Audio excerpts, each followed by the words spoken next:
Hello, I'm Bud McCord. I'm here in Brazil, South America. Welcome to Food for Thought. We're talking about John's Gospel.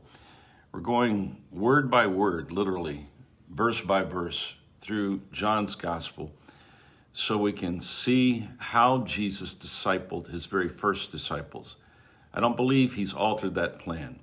I think he disciples every disciple by a process that allows every disciple to see Jesus, hear Jesus, be loved by Jesus so that they can learn to love Jesus in return so they can then live Jesus. I really believe that it all comes back down to seeing, hearing, loving, and living Jesus, this thing that we call discipleship.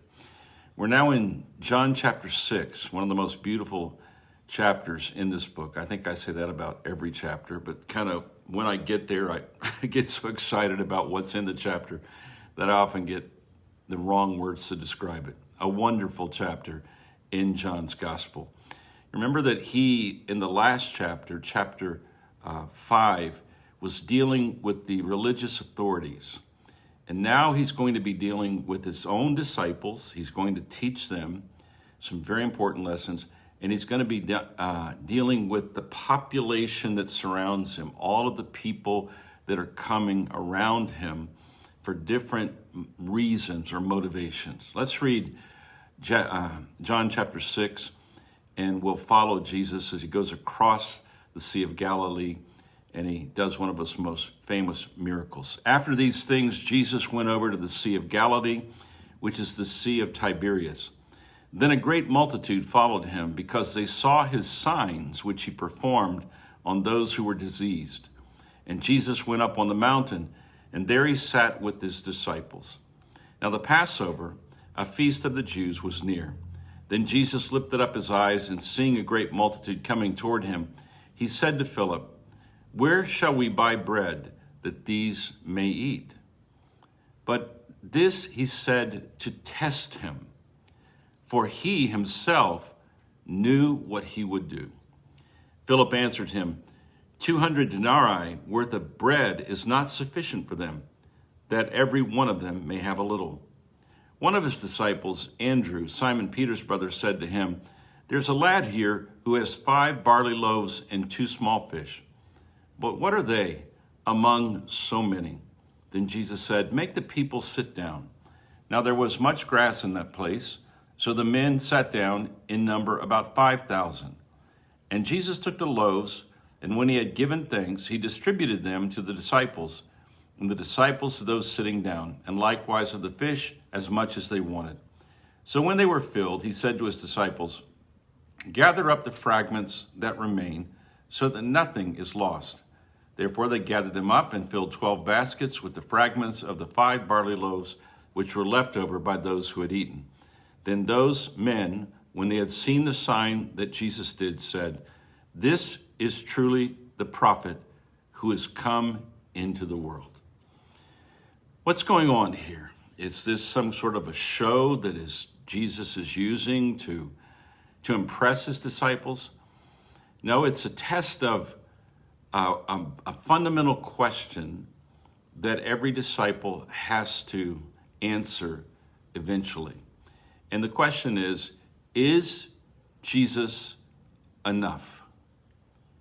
Is Jesus enough? One of the greatest difficulties in true discipleship is for all of us, and this will include me and you and every person you've ever met who's a disciple, is when we have to live Jesus in the context that surrounds us, in the circumstances that God has permitted, the circumstances in which we live that God has permitted. If we watch how this situation is unfolding, this great gathering of 5,000 men, and that would mean there were more people there than just 5,000 people, men and women, there were far more people, then we see that Jesus' actions, his cures, his teachings, his miraculous things that he said and did had created a normal reaction in an interested, curious population of people. So there's a sense in which everything that's happening goes back to what Jesus has already done. And since the disciples have been eyewitnesses and participants of everything that Jesus has done, they're beginning to get an idea on a very deep level of what Jesus' actual capabilities are.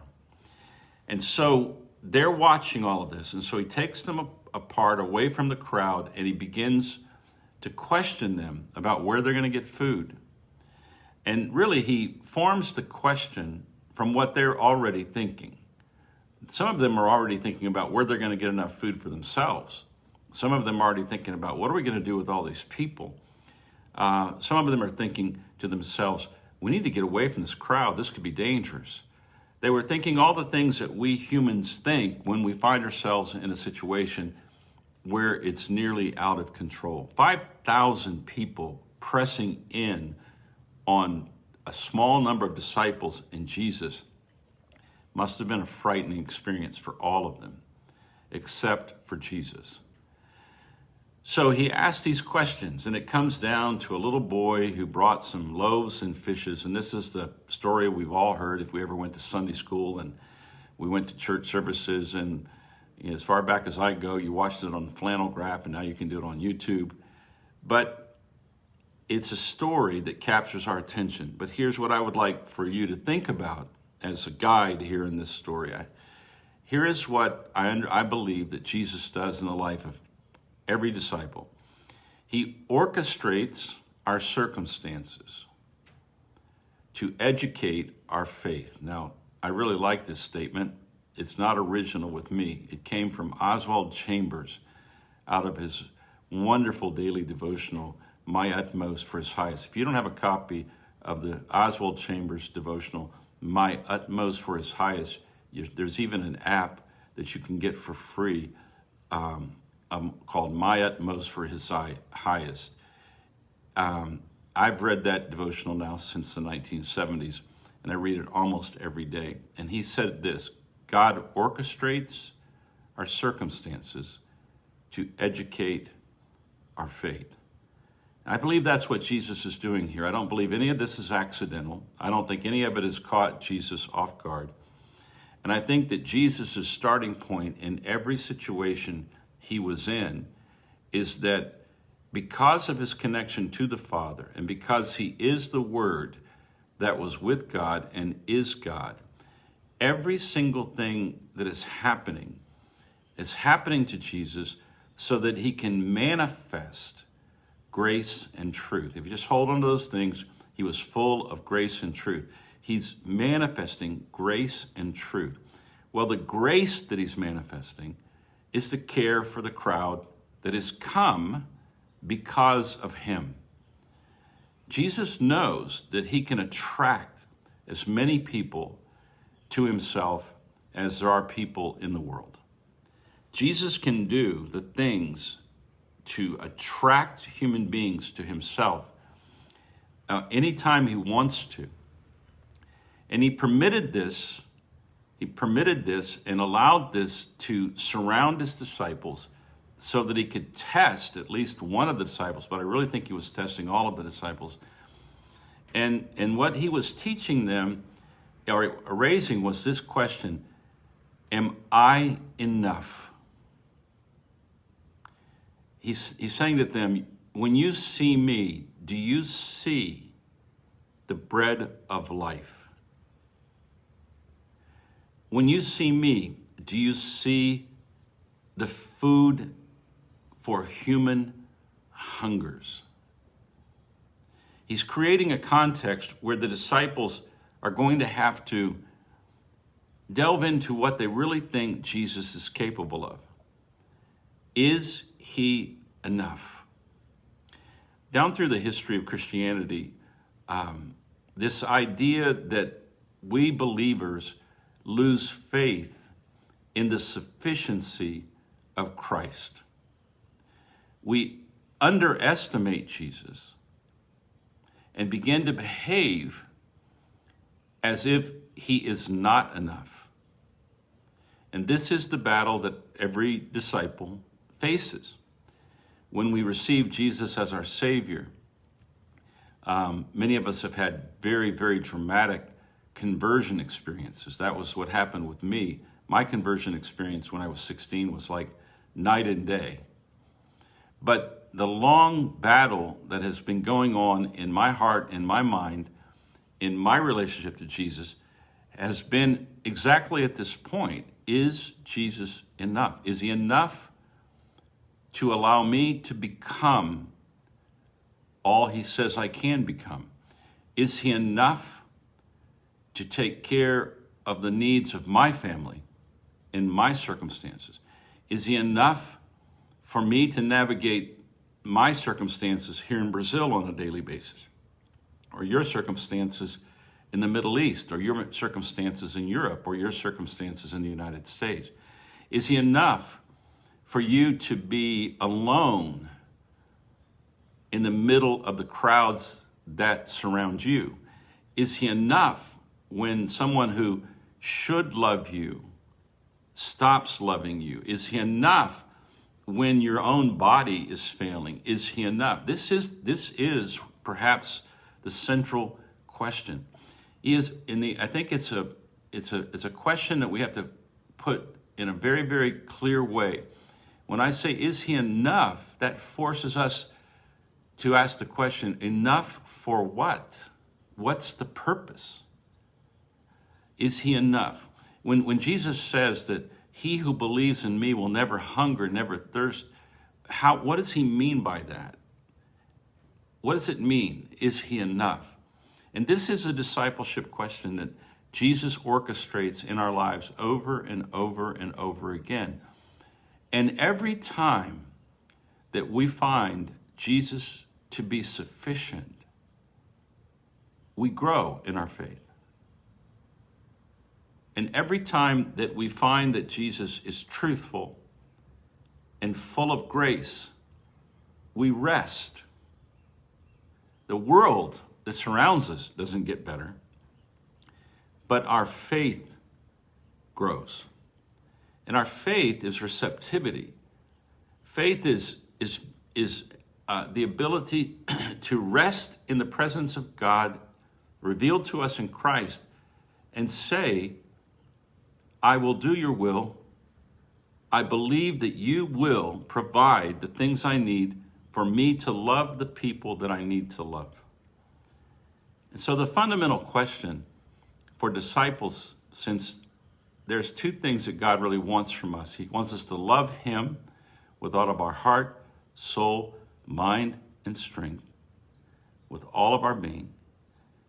He wants us to give ourselves into this relationship with him. And then he wants us to love our neighbor as ourselves. Now the question is Jesus in us and for us enough to allow those two realities to exist continuously? Loving God with all of our heart, soul, mind, and strength, and loving our neighbor as ourselves. Let's assume that that is the purpose of our existence. That is a summation of all of the law and the prophets. And let's assume that those are the two things that Jesus has come to enable us to do, to love the Father with all of our heart, soul, mind, and strength, and love our neighbor as we love ourselves. So the feeding of the 5,000 is an act of loving the neighbors. Loving the neighbors. And it is a part of believing that God will provide the resources that I need to love the people that I need to love. I think as a disciple, we should all be prepared for Jesus to ask us questions, and our circumstances raise the questions. Are you enough as my country is being divided up into political parties? Are you enough when there are enemies that surround? Are you enough? Enough for what? Enough for us, for me, to love God, my Creator, with all of my heart, soul, mind, and strength, and love the people that God puts around me that need from me a manifestation of love. In this particular case, it was bread and fish. Is Jesus enough? And every time that in the Christian church that we have doubted Jesus's sufficiency, we add what I call Jesus plus, and we come up with Jesus and the right pastor, or Jesus and the right plan, or Jesus and the right kind of movement socially or politically, or Jesus plus. And I really think that true discipleship is where Jesus wants us to eliminate the plus. And that's where Paul got when he said, "For to me to live is Christ.